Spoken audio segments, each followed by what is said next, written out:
আজ নবনির্বাচিত জনপ্রতিনিধিদের শপথ গ্রহণ সম্পন্ন হয়েছে, কিন্তু সংবিধান সংস্কার পরিষদের সদস্য হতে সাফ অস্বীকৃতি জানালো বিএনপি। দলটি বলছে, সংবিধানের বাইরে গিয়ে তারা কখনোই এ ধরনের কোনো পরিষদ গঠনের জন্য প্রস্তুত নয়। এছাড়া আইনে উল্লেখ না থাকায় পরিষদটির শপথ কে পড়াবেন সেই প্রশ্নও সামনে আসছে। এই ঘটনা দেশের রাজনৈতিক অঙ্গনে ও সংবিধান সংস্কার প্রক্রিয়ায় নতুন আইনি বিতর্কের জন্ম দিয়েছে।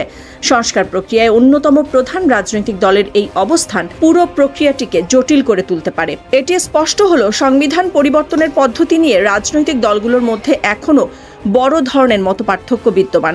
এখন দেখার বিষয়, আইনি ও সাংবিধানিক এই জটিলতা কাটিয়ে সরকার কিভাবে সংস্কার প্রক্রিয়াটি এগিয়ে নেয়।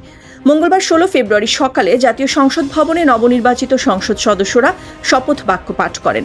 নির্ধারিত সময় অনুযায়ী একই দিনে তাদের সংবিধান সংস্কার পরিষদের সদস্য হিসেবেও শপথ নেওয়ার কথা ছিল।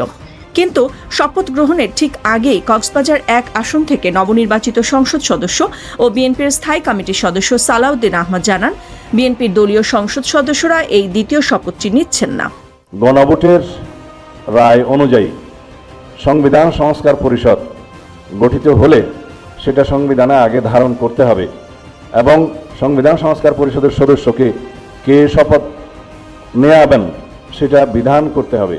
তিনি স্পষ্ট করেন, সাধারণ সংসদ সদস্য হিসেবে শপথ নিলেও সংস্কার পরিষদের সদস্য হিসেবে তারা শপথ গ্রহণ করবেন না। সালাউদ্দিন আহমেদ এই সিদ্ধান্তের পেছনের যুক্তিও তুলে ধরেন। তার মতে, বর্তমান সংবিধানে সংবিধান সংস্কার পরিষদ বা এর শপথ গ্রহণের কোনো বিধান নেই।